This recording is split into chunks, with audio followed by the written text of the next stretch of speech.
Councilman Crone, you have a minute and a half. All right. All right. Again, 145 positions at the top line of $62,000 is $8,990,000. Okay. Is that what the city is asking us to appropriate in the budget before us right now? While you're preparing to answer that, I'll say that the union tells me that their number, if they got all 128 people, if they started tomorrow, would cost $7,936,000. So my question to the city is,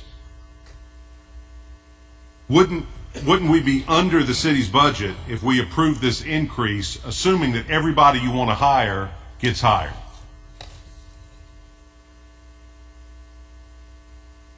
And that's assuming everybody that you hire makes the top pay grade.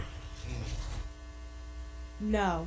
If we were able to fill all of the positions, that would take the full budget.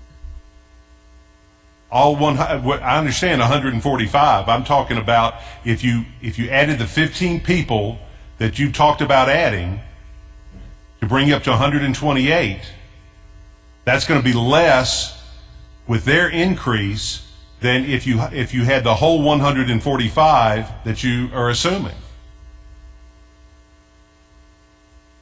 Give me 1 second. So in essence, we could give the raise and be under budget what the city have asked for. Councilman Hedgepeth has yielded Mr. Crone his 5 minutes, so. Our goal, Councilman Crone, is to fill 30 positions. That is our goal for fiscal year 16. We would hope you all would fund that particular goal. I understand, but what we've talked about is that reality is the fiscal universe that we occupy means that you can add 15 people. And that's assuming that you can recruit and retain 15 qualified people.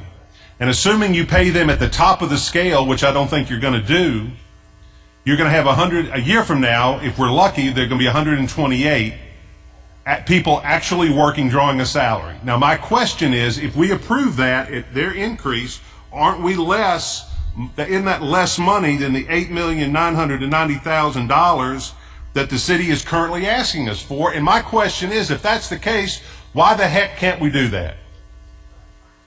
We need to fund.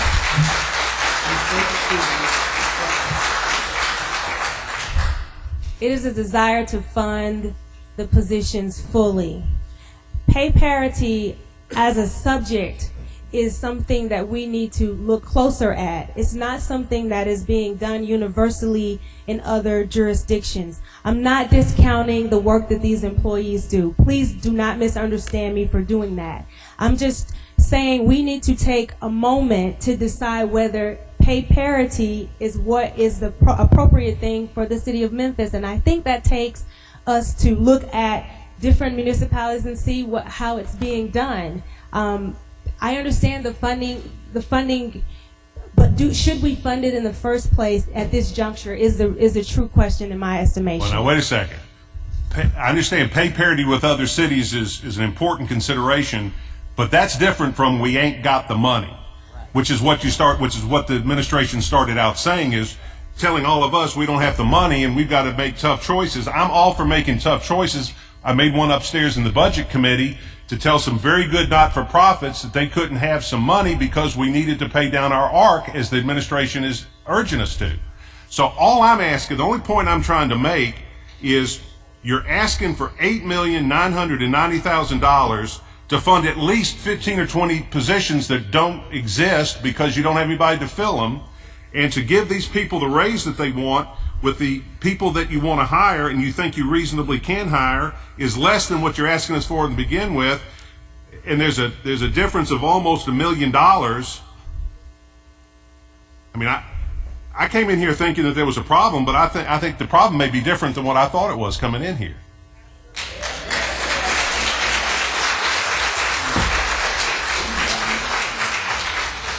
And I mean, and I think, we're going to want these same questions answered on the rest of these impasse issues. Are we being told that the budget is X, But we don't intend to spend X. We intend to spend way less than X. I mean, I'm willing to be educated on that, but I don't understand why we should not give these raises to people who haven't had raises in years because of what other cities may or may not be paying when the money is there.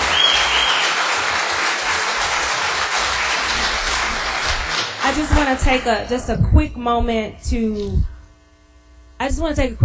to talk about pay parity. I'm not speaking of pay. Should they be paid the same as other municipalities? I'm saying what they requested is that they be paid the same rate as the fire dispatchers.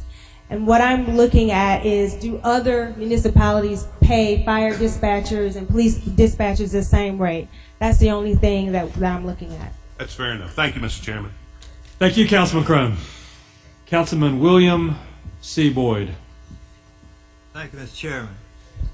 Just to throw some additional light on this question about budgeting a certain number for employees and budgeting an amount to fit a reduced amount of employees based on what they call attrition.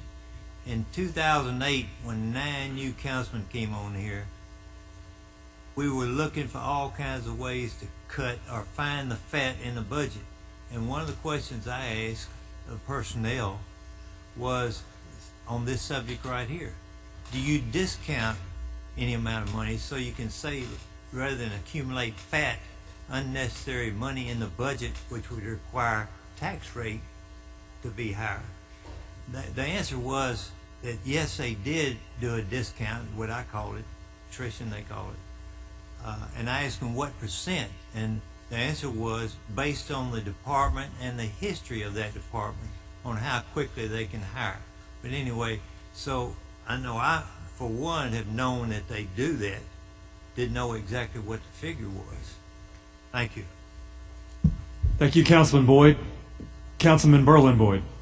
Thank you, Mr. Chair. This is an aha, come to Jesus moment, because the administration's definition of attrition is really mesmerizing to me, because I really would love for someone to explain to me, because I've gotten several different definitions of what attrition means to the administration.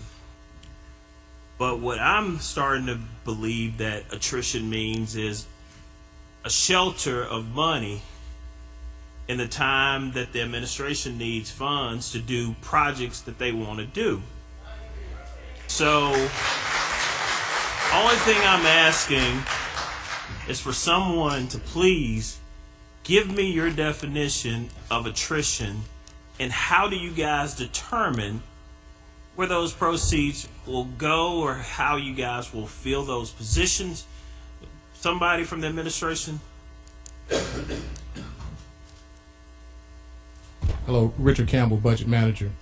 Attrition is a reduction of the salary by a component that we feel will either be actively, or you're actively trying to recruit the positions during the year. So there's a lag time if you ask for a better definition of attrition. So if a position was going to pay $50,000 starting on July 1, we anticipate that that position would not get filled July 1, but perhaps about sometimes in the first quarter of that year. So you reduce that $50,000 by the lag time that you think that it would take to fill that position.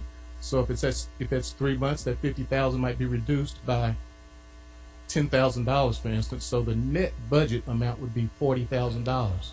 And so what the administration proposes is a budget with the full salary of the position, but we reduce the budget by the lag time that we anticipate that it would take to fill a position in any point in time. But it looked like a lot of you guys' lag time lasts a year.